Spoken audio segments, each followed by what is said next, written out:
This is a digital insecurity update. A few days ago, I posted information on the ransomware attack and gave a little more explanation as to the off-the-shelf attacks. The software is just pre-bought, pre-made. So what we want to do is look at today is I want to come back to this really quickly. So this was, it happened, I believe, a week ago Friday, and most of the news stories came out by Monday. Global ransomware attack details emerged how the software company exploited by Russian REVIL gang. And so this is a story we reviewed and quite in depth. If you have wanted more information, I'm gonna see if I can link that one to the end of this video. But what I want to look at today is an information that Gizmodo broke just a couple of hours ago. And this is Kaseya staff sounded the alarm about security flaws for years before the ransomware attack.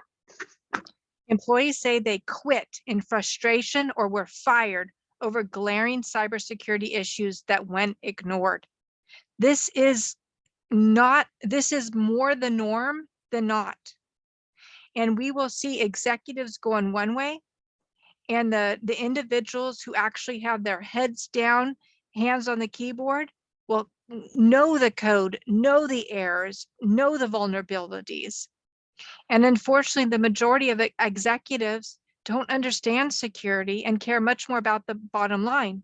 Now, if you were one of these 1,500 companies, wouldn't you want to know that the company's employees were quitting in frustration over the cybersecurity issues that you were paying for? So let's take a look at this. This article was by Alice Stanley. And great job, Alice, on putting this out there. Employees warned Kaseya's higher-ups for years about critical security flaws in its software, but their concerns were just brushed off. Former workers told Bloomberg. Several staffers quit in frustration or were fired after repeatedly sounding the alarm about failings in the IT firm's cybersecurity practices.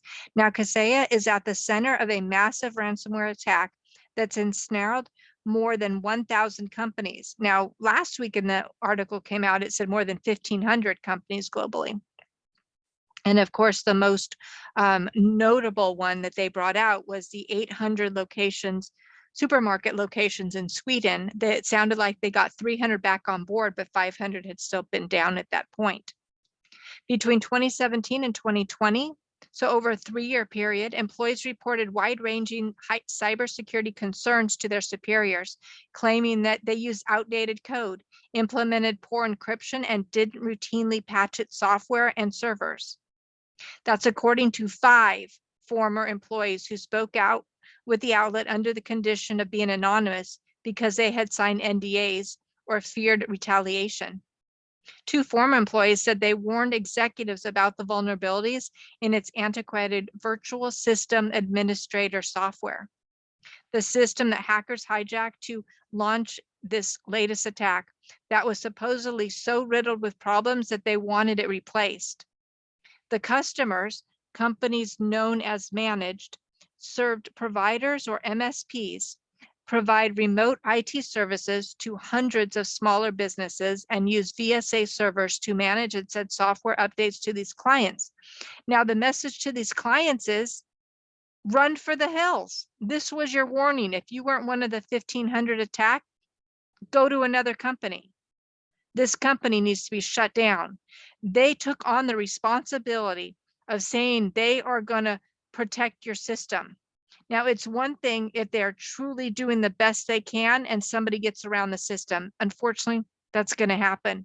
But here, their own employees were shouting out and saying, this isn't right what you're doing. You're selling old stuff. It's just inexcusable. According to initial reports, hackers gained access to the back-end infrastructure to send malware disguised as software update to VSA servers running on client premises. From there, they used the malicious update to install ransomware on every workstation connected to the VSA state systems. The Russia-linked ransomware gang, REVIL, has taken credit for this attack and is asking, it was asking for a $70 million ransom to unlock all affected computers. And as the story came out, that amount may have been reduced as there were other issues, and we don't know the facts beyond that. But this is a wide-scale attack by somebody who is hired to specifically help lock all your doors. And quite honestly, they stole your money and didn't do it. So this is why small businesses don't quite understand digital security. Many of them just push that off onto somebody else because in the scope of running a business, this is something that you can't keep up with day in and day out, moment by moment. And yet, who do you trust in this area? Individuals like this and companies like this charge a lot of money, knowing that people just don't understand it. And it's becoming a requirement to have. And yet companies like these are taking advantage of individuals, small businesses, and even corporations.